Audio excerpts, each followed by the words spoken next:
Okay, so welcome to this next video in the playlist on the heart. In this video, what we're going to do is talk about defects in excitation contraction coupling in cardiomyocytes which have undergone pathological cardiac hypertrophy. So defects in excitation, or for short EC, coupling. So excitation contraction coupling in cardiomyocytes which have undergone hypertrophy, so pathological hypertrophy, so hypertrophied cardiomyocytes. Okay, right, so the structure for this video is that I'm going to just firstly give you a little bit of a introduction, or at least reminder, of what pathological cardiac hypertrophy is in cardiomyocytes. Then what we're going to do is start discussing the problems with excitation contraction coupling. So we'll start with a revision of the excitation contraction coupling process in healthy cardiomyocytes, and then we'll see what goes wrong with this process in hypertrophied cardiomyocytes. Okay, so firstly we'll start off with what is pathological cardiac hypertrophy. So if we draw a picture of the heart, I don't think I can make a video on the heart without drawing a picture of the heart at least once.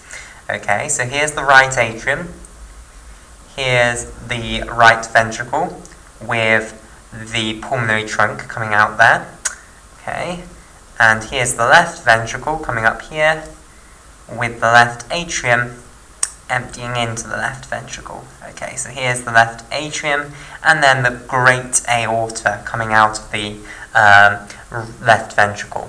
Okay, so this is the right atrium, RA for short. This is the right ventricle, RV for short, the left ventricle, LV for short, and the left atrium, LA for short. Right, so we'll talk about hypertrophy occurring in the left ventricle because that's often where it does occur, and to devastating effects. Okay, so what happens? The initial starting point for the left ventricle hypertrophy is that it has to struggle to perform its role. So something has to occur that causes the left ventricle to struggle to do its job. Now, what is the job of the left ventricle? Well, the job of the left ventricle is to expel blood into the aorta up here. So this is the aorta. Okay. Now, what might cause the left ventricle to struggle to pump the blood into the aorta? Well, for instance, if aortic blood pressure was too high, so if you are hypertensive, if your blood pressure is too high, then what's going to happen? Well, the aorta's blood pressure is going to be far too high, and then you are trying to push blood into a tube which is already at an extremely high pressure. So you're going to have a harder time. The higher the blood pressure is, the harder it is going to be to expel the stroke volume of blood into the aorta. So this is going to cause the left ventricle to struggle to pump that blood into the aorta. So the left ventricle will struggle. Okay, struggling. Now, another example, another very important example of what can lead to hypertrophy is if you've had a huge portion of the heart die. If you have suffered a myocardial infarction, which is the fancy name for a heart attack, and you have survived that heart attack, then you often go on to heart failure, which is the later stages of cardiac hypertrophy. So hypertrophy occurs first, and then it descends into heart failure. Okay, so for instance, a heart attack, okay, will lead to a huge portion, potentially, of the left ventricular wall here becoming dysfunctional. So let me colour in this portion here. So this is the portion of the left ventricular wall which has undergone myocardial infarction. So the fancy word for a heart attack is a myocardial infarction. And basically, myocardial means pertaining to the myocardium, so of or about the myocardium, okay, which is a fancy word for the muscle of the heart. And then infarction means dying because of a lack of oxygen supply. So if something happens to occlude the blood supply to this portion of the heart for a certain amount of time, then the muscle cells here will infarct. They'll die because of lack of blood supply, so lack of oxygen. And once those cells have died, that's the end, because the heart does not have the ability to regenerate muscle cells. Basically, in your heart right now, the muscle cells that are within your heart are the same ones that you had from birth, pretty much. There is a little bit of an exception to that rule, but generally there is no cellular proliferation in the heart, so cells are not turning over in the heart. Instead, you have the same cells from birth, basically. Okay, and this means that the heart has no regenerative capacity. So once those heart cells have died, that's it, they've gone now. You're not going to be able to replace them by just setting up division of the cells around it. Okay, so instead what happens is the heart cells are replaced just by connective tissue. So fibroblasts will come in and they'll just produce loads of connective tissue to effectively make a big scar in the wall of the heart, which is incapable of contraction.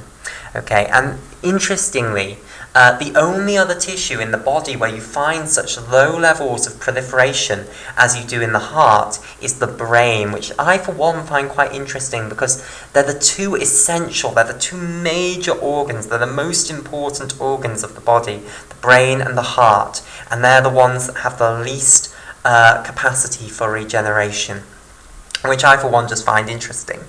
Okay, so if you've suffered a heart attack, then there's this huge portion of the left ventricular wall that is just not capable of contracting, so it's not going to contribute at all. So that means that the force which the left ventricular wall is capable of producing to pump the blood out is going to be reduced.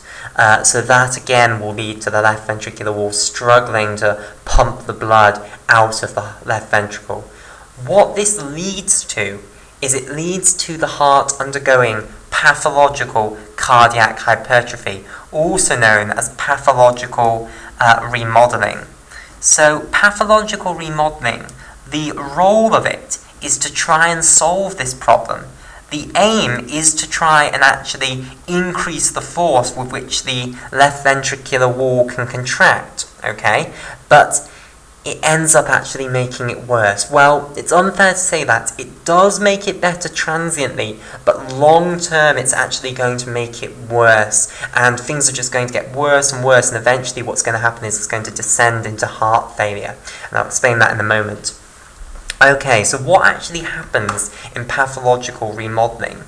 Well, basically, if we take out a little cardiomyocyte here, so let's take out a little cardiomyocyte from the wall of the left ventricle. Basically, what's going to happen is you're going to make the walls of the left ventricle thicker. So the left ventricle is struggling to pump the blood out into the aorta. So what's the solution? Make the left ventricle tougher, make it stronger, make it thicker so that the force which it can use to expel the blood is greater, basically. How do we do this? Well, what we absolutely cannot do, is make the cells divide, okay? That just cannot happen in the heart. So we can't make the wall thicker by making the cells divide, so instead what we have to do is actually make each and every cell that's already in the wall, already there, bigger, and this process is known as hypertrophy. So what's going to happen is all of these cardiomyocytes are going to undergo pathological hypertrophy. And in pathological hypertrophy, they become thick, fat cells, like so. So basically, this is what's known as pathological hypertrophy. Okay, and it's got a few other names as well. It's also known as concentric hypertrophy. And in addition, it's also called maladaptive hypertrophy. So, also called concentric hypertrophy, and finally also maladaptive hypertrophy. Okay, so as you can see, in concentric, maladaptive, or pathological hypertrophy, whichever name is your preferred one, what's happening is the width of these cells becomes bigger, and the length also becomes bigger, but not nearly as much as the width becomes bigger. So the main change in these cardiomyocytes which undergo concentric hypertrophy is that the width of the cardiomyocytes becomes much bigger. Now, this does not make the heart bigger from the outside. If you look at a heart that has undergone pathological hypertrophy, from the outside it will not look any bigger. Instead, what happens is the walls of the left ventricle, if I draw another picture down here, so if we draw a nice simple picture of the heart like so, okay, so let's say here are the 4 chambers of the heart. Then what's going to happen is, if this is I'll draw the actual walls to have a thickness now rather than just being a line. So if this is the original thickness of the walls of the heart, what's going to happen is the walls are going to become thicker, but the actual size of the heart, the actual boundary, isn't going to change at all. So let me try and draw the identically sized heart. Okay, there we go. So the heart from the outside hasn't got any bigger, but what will happen is the walls will get thicker, and I won't draw the atrial walls thicker. Okay, but I will draw the walls of these ventricles much, much thicker, like so. Okay, so you can see that the walls of these ventricles have become much thicker, and that's meant that the actual size of the chamber in which the blood is inside has actually got much smaller. Okay, so this is what happens in pathological hypertrophy of the heart. The walls get thicker, but they don't grow outwards, they grow inwards and impede on the chamber of the heart where the blood is. Okay, making the chamber smaller, so the capacity of the heart to hold blood has gone down. Okay, right, so why did it undergo this pathological hypertrophy? Why do you want the cardiomyocytes to do this? Well, basically, this thicker cardiomyocyte is temporarily capable of producing a greater amount of force. So, if we plot the force that the cardiomyocyte will generate versus time, okay, so basically on the y-axis we've got the force that the cardiomyocyte produces when you actually stimulate it to contract with an action potential. So what will initially happen is, maybe it's here, so this is the original cardiomyocyte, and then it undergoes pathological hypertrophy at this point here, okay, and now what will happen is that the force will go up, basically. So the force has now gone up because you've gone to this greater width, and you're now capable of generating a greater amount of force. But then what happens is it goes back down, and it goes back down to lower levels than it was before. So, reviewing this again, what was happening is the left ventricle was struggling, so we hypertrophy all of the cardiomyocytes in the wall of the left ventricle, making them thicker. This does initially mean that they can generate a greater amount of force. So initially it solves the problem, and the ventricle will get better. It will be able to expel more blood into this aorta. Okay, but then gradually over time it deteriorates. The ability of these hypertrophied cardiomyocytes to generate force will go down and down and down to lower levels than they were capable of originally. And as it descends and descends and descends, what's happening is the heart is just getting weaker and weaker and weaker. The ability of the left ventricle to contract and produce force and expel the blood is just getting smaller and smaller. So what's going to happen is the amount of blood that the heart is pumping into the aorta is just going to go down and down and down as you're on this down streak down here.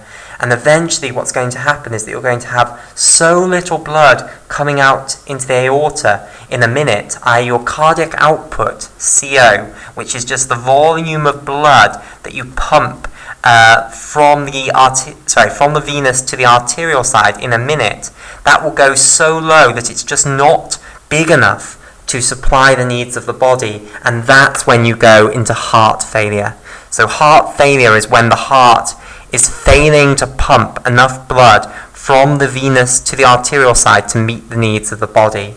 Okay, and it's because as you go through this process of pathological remodeling, the heart just gets weaker and weaker and weaker and weaker. So the amount of blood it's expelling on each stroke gets smaller and smaller and smaller. So you end up getting heart failure. Okay, and you can see that it's kind of a vicious circle. So the heart starts off weak, and then this pathological remodeling just gradually weakens it and weakens it and weakens it. And I want to stress that I've drawn this happening, and it looks as though it's happening very quickly. It will take absolutely ages. It will occur over a long, long period of time, but gradually the heart will just get weaker and weaker and weaker, and the cardiac output will fall lower and lower until it gets to the level where you are in heart failure. Okay, and that's obviously life-threatening. Right, so we will continue this discussion in the next video, where we'll talk about why do these pathologically hypertrophied cardiomyocytes lose the ability to generate force when they contract? Why does their contraction become weaker and weaker?